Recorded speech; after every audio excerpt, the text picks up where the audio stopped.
Hello, this is a supplemental video to Dave Jaguar 66. That's his YouTube name. He has a two-part video that was very good in terms of how to reinstall the fuel tank on a Jaguar E-Type. This is my Jaguar E-Type. It is a 67 Series 1, and I am at the point where I am in fact about to take on that task. So I'm going to stop here. Okay, so I've got this bracket in a vise. I'm not pressing too hard on the vise, just enough to kind of keep it in place. I've put a couple of nuts on the back nuts, or the back screws here, so that when I tighten this vise down, I'm tightening it against these nuts and not the end of the screws that are welded onto this plate, because I don't want to damage that.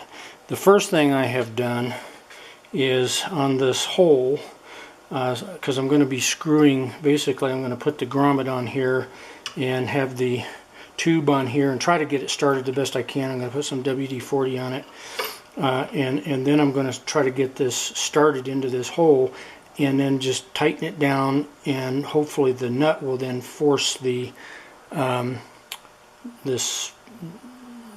spacer down into the grommet. But the first thing I did was take it's a 3/8 fine 24 thread per inch tap, and I basically cleaned out, I don't know if this is called the tap or the die, but you get the idea. It's this chaser, and I just went ahead and cleaned out the thread, so I've got good clean threads going down in there. That'll also come in handy when I put the tank in, and I plan to do the same thing on the other two mounting points on the tank. So give me just a minute, and I'll be back, and then we'll get started. I'm going to, let me see here, I'm going to take my screw and I'm going to stick it in just like this, and I'm going to go ahead and start getting it threaded like so.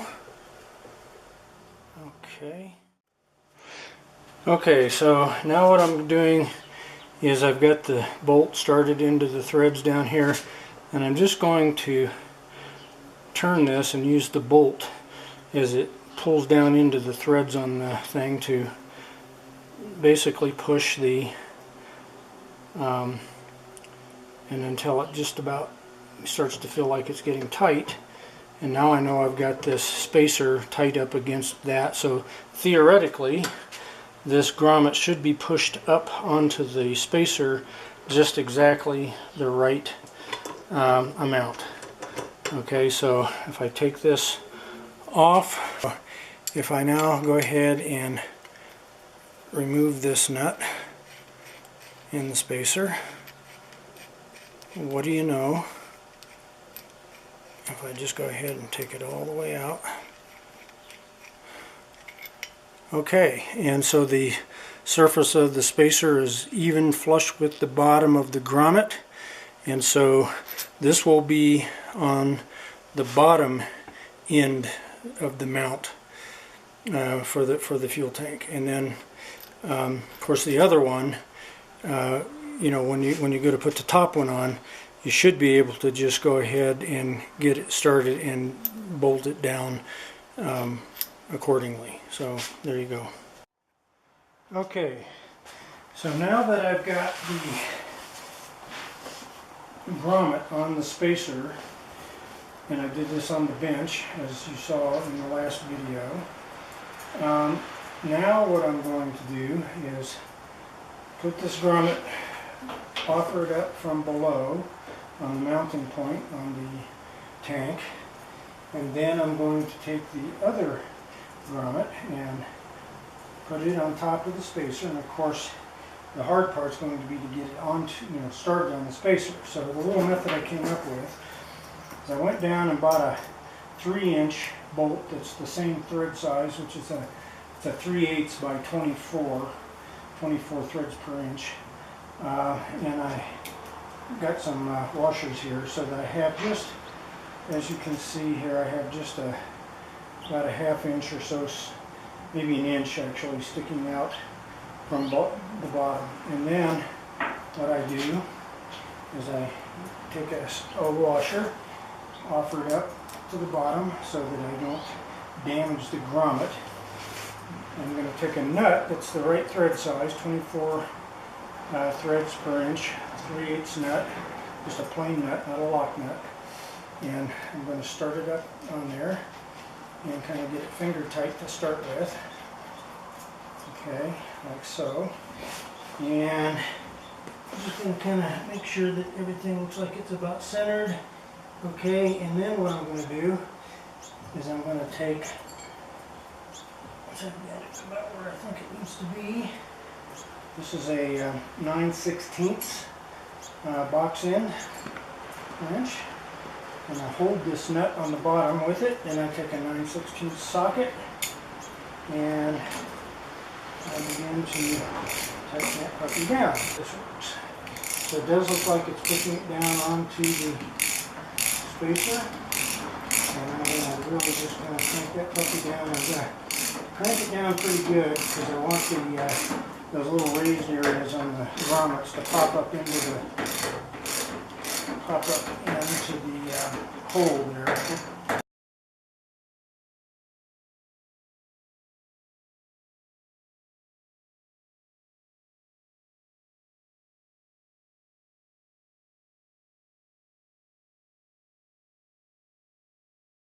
I think this will still be sufficient, and it looks like it's really on there nice and tight, but just to make sure it doesn't kind of work its way out and pop loose while I'm waiting to install it, I'm going to go ahead and put the original bolt that's supposed to go in here. I'm going to put it down in there, and then I put a washer on here too, and I think even though I don't think the original had a washer, I think it was just screwed right onto the rubber. I'm going to put a washer on there, a flat washer, just to protect that grommet a little bit. I'm going to offer this washer up to the bottom, and I'm going to take a appropriate size nut and screw it on, and I'm just going to tighten it down a little bit. Okay, just so it feels like it's kind of keeps the compression on there. Okay, and that is basically, I'm going to leave it like that until I'm ready to actually install the tank, and hopefully that job will go a little bit easier also. And hopefully this has been helpful to you in terms of how in the world you get these grommets and the spacers on there. I can tell you that if you put this tank in first and then try to put these grommets and spacers in, good luck, especially if they're new spacers and grommets, because like I said, the grommet is very much smaller on the inside diameter than the spacer, and it really takes some pressure to get that spacer forced into that grommet. So doing it this way, I'm going to do the same thing on the other points, so that when I'm ready to install the tank, I'm just going to pull these bolts out, but the spacers will all be in there, and I install the tank. Now, Dave, on his video, he mentioned that this particular mounting point right here especially, this is the rear left mounting point. There's almost no room to get a wrench in here. And I'm going to give that some thought, and if I come up with any brilliant solution, he used a wrench, basically just a box inch wrench, an opening like this, but he tied a piece of strap to it so that in case it dropped down in there, he'd be able to fish it out, which is a good idea. But I'm going to play around with some other options maybe, and if I come up with a better solution, I'll make a video and show you that solution. No promises though. Hope this has been a helpful video, and good luck with your gas tank installation.